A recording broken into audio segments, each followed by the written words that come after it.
this video, we're going to use the product rule to simplify square roots. So when I simplify square roots, I like to basically divide or factor out any perfect squares.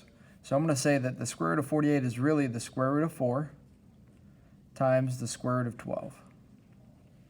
So I always start by, basically, if I multiply two square roots, I multiply the insides. That's how I end up with 48 there. So I'm just factoring out a perfect square, which would be 4. Then I'm going to factor another perfect square out. So I end up with root 4 times root 4 times root 3, right? Because 3 times 4 is 12.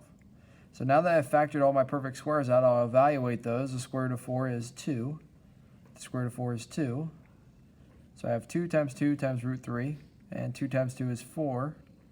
So I end up with 4 root 3. And I think that's the simplest way to simplify square roots. Let's try another problem. We have the square root of 32, x to the 6th, y to the 3rd power. I'm going to do the same thing that I did in the previous problem.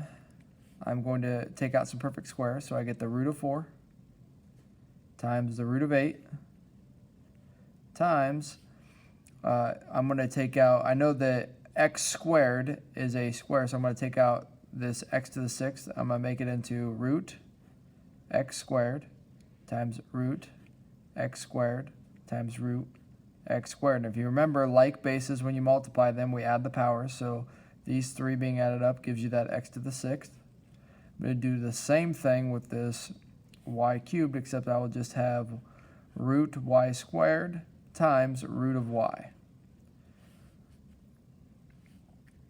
Then I'm going to factor out this, or take this root 8 and factor out a perfect square there, which will be another 4. So I end up with root of 4 times, that's this root of 4, times root of 4 again for this 8, and then times root of 2. So 2 times 4 is 8, and then times root x squared times root x squared times root x squared times root y squared times root y. Now you can see I'm writing all this out. I'm not doing any simplifying until the end, but you could definitely simplify as you go. So this would be root of 4 is 2 times root 2 times root of x squared is x times, so that's this x, this is this one, and then root of x squared again times x times a y, and then times root of y. So then we just multiply all the stuff that's outside the square roots together. So that's 4 x cubed y, and then root 2 times root y would be root 2y. And we have simplified the square root.